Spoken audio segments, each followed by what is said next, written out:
લાંબો સમય થયો છે અને વિદ્યાર્થી મિત્રોને એમને ક્યારે એમની કૃતિ બતાડવાનું, એમનું પ્રદર્શન કઈ રીતે એમનું બતાવીએ એમાં વધારે રસ હોય ને આપણે ભાષણમાં ટાઈમ લઈએ. પરંતુ 1863માં આજથી 150 વર્ષ કેવો જમાનો હશે, કેવો સમય હશે, અને ત્યારે આ સ્થાપિત થયેલી આ પ્રાથમિક શાળા છોટાઉદેપુર નગર નહીં પરંતુ આ સ્ટેટ અને જિલ્લાનું એક પ્રતિક્ષમી સ્કૂલમાં જ્યારે આજે આપણે સૌ અહીંયા ઉપસ્થિત છે ત્યારે આ કોઈ પણ દેશને, કોઈ પણ રાજ્યને, કોઈ પણ ગામને, કોઈ તાલુકા જિલ્લાને વિકાસ કરવો હોય તો એના મુખ્ય 4 સ્તંભ છે.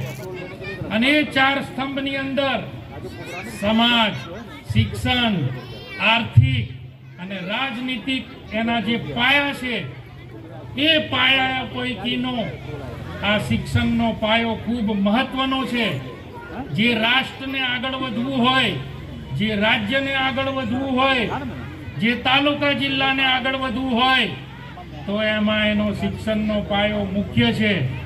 અને આ પાયાને મજબૂત કરવા માટે વિદ્યાર્થીઓમાં પડેલી સુષુપ્ત શક્તિઓ, રચનાત્મક અને ક્રિયાત્મક એનામાં પડેલી જે શક્તિઓ છે એ શક્તિઓ બહાર લાવવા માટે આવા આપણે કાર્યક્રમો, ઉજવણી, ઉત્સવો અને આ કાર્યક્રમો મારફત આપણા જે આ નાના વિદ્યાર્થીઓમાં પડેલી શક્તિઓને બહાર લાવવાનું કામ આપણે સૌ શિક્ષક મિત્રોને, સમાજના અગ્રગણ્ય આગેવાનો આવા કાર્યક્રમ થકી આનામાં પડેલી શક્તિઓ બહાર નીકળતી હોય.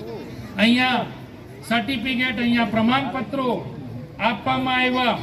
આપણી PM શ્રી જે સ્કૂલો છે એમાં તદ્દન ગરીબ લોકોના બાળકો અભ્યાસ કરતા હોય છે ને તેવા બાળકોને પણ આપણા શિક્ષક મિત્રોને અભિનંદન પાઠવું છું કે આ શિક્ષક મિત્રો આવા ગરીબ છોકરાઓને પણ શૈક્ષણિક રીતે તૈયાર કરી અને આગામી દિવસમાં એનું જે ભાવિનું ઘડતર કરવા માટે જે મહેનત કરી રહ્યા છે તે બદલ આપ સૌને પણ ખૂબ ખૂબ અભિનંદન આપું છું. સાથીઓ, બહુ લાંબી વાત નહીં કરતા, ગુજરાત સરકારનું 2 દિવસ પહેલા જે બજેટ 3,70,250 કરોડનું જે બજેટ પસાર થયું એમાં શિક્ષણની વાત કરીએ તો પણ ખૂબ વધારા સાથે આટલા વર્ષોમાં જે શિક્ષણ માટે પૈસા નહીં ફળવાયા હોય એટલા 60,000 કરોડ રૂપિયાનું આ રાજ્યની ભૂપેન્દ્રભાઈ પટેલ સાહેબની સરકારે ગુજરાતના શિક્ષણ માટે જે પૈસા ફાળવ્યા છે આ માધ્યમથી ને આ સ્ટેજથી આપણા ગુજરાત સરકારને અને માન્ય મુખ્યમંત્રીશ્રીને પણ અહીંથી અભિનંદન પાઠવું છું. અને આમાંય આપણા જિલ્લાની વાત કરું તો આપણા જિલ્લાની અંદર ઘણા બધાને છોટાઉદેપુર વિધાનસભામાં લાગે એમાં આપણને ખૂબ ખૂબ રકમ આપી છે. જો મોટી વાત કરું, તમારે મને 2 મિનિટ તમે આપી છે પણ મારે આ શિક્ષણનો પ્રશ્ન છે એટલે મારે શિક્ષણની વાત પણ કરવી છે. સાથીઓ, તમે બાલવાટિકાની વાતો કરો છો એમાં પણ આપણને કશુંક ને કશુંક આ બજેટમાં મળ્યું છે. આપણને આપણી રમાબાઈ કન્યા આંબેડકર છાત્રાલય, ડૉક્ટર ભીમરાવ આંબેડકર છાત્રાલયના રિપેરિંગ માટે પણ 30 લાખ જેટલા રૂપિયા આપણને મળ્યા છે. આ છોટાઉદેપુર ખાતે નવું સરકારી છાત્રાલય આપણને આપવામાં આવ્યું છે. ચિલ્ડ્રન હોમમાં પૈસા ફાળવવામાં આવ્યા છે.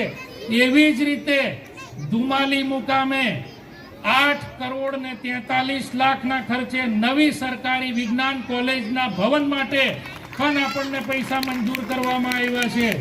એવી જ રીતે અનેક નવી છાત્રાલયો, પાવીજેતપુર મુકામે 2 કન્યા છાત્રાલય 11 કરોડના ખર્ચે આપણને આપવામાં આવી છે. આ છોટાઉદેપુરની અંદર 12 કરોડના ખર્ચે પ્રાયોજના વહીવટદાર કચેરી અને એના સ્ટાફ ક્વાર્ટર માટે પણ પૈસા ફાળવવામાં આવ્યા છે. જેલ માટે પણ પૈસા ફાળવવામાં આવ્યા છે. સ્પોર્ટ્સ સંકુલનું નવું એક ગ્રાઉન્ડ, લગભગ ખોખો કે કબડ્ડી અને સાથે ઇન્ડોર એનું જે છે એની અંદર પણ આ બજેટની અંદર પૈસા ફાળવવામાં આવ્યા છે. સાથે સાથે મેડિકલ કોલેજ માટે પણ આપણને આ બજેટમાં 1 લાખ કે 1 કરોડ રૂપિયાનો નવો હેડ પાડવામાં આવ્યો છે.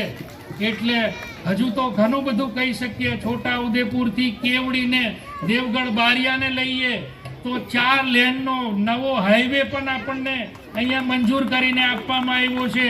એવું બોડેલીને પણ લીધું છે, એવું રંગલી ચોકડીને પણ લીધું છે. અને આપણા જે આ શિક્ષણની અંદર નવી શિક્ષણની ભરતી માટેના ખર્ચાનું પણ અંદર આયોજન કરવામાં આવ્યું છે. નવા ક્લાસરૂમો, લાઇબ્રેરી, લેબોરેટરી એવી અનેક આ બજેટની અંદર આપણને છોટાઉદેપુરને જ્યારે મળવાનું છે ત્યારે આગામી સમયમાં આપણું શિક્ષણ સુધરે, આપણા વિદ્યાર્થીઓને પાયાની સુવિધાઓ મળે. આપણને લાઇબ્રેરીનું પણ અહીંયા આપવામાં આવ્યું છે. એટલે આ રાજ્ય સરકારના બજેટના માધ્યમથી આપણે આ ચાલો સાથીઓ સૌ સાથે મળી અને છોટાઉદેપુરના શિક્ષણને રાજ્યના અન્ય જિલ્લાઓની હરોળમાં લઈ જઈએ.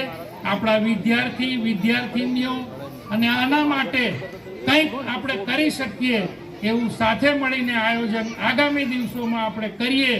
અને છોટાઉદેપુર જે આપણું જિલ્લાનું મુખ્ય મથક છે એ આગામી દિવસોમાં સૌ કોર્પોરેટર મિત્રો પણ આજે અહીંયા ઉપસ્થિત છે. આપને ખૂબ ખૂબ અભિનંદન આપું. આપણે રિવરફ્રન્ટ ને આપણે અનેક યોજનાઓ છોટાઉદેપુરમાં આ બજેટમાં લેવડાવી છે. અને આ નગરને આપણું જિલ્લાનું મુખ્ય મથક હોય, ખૂબ સુંદર, રમણીય અને આ આદિવાસી સંસ્કૃતિ સાથે જોડાયેલું આપણું આ જિલ્લા મથકને ખૂબ આગળ લઈ જઈએ.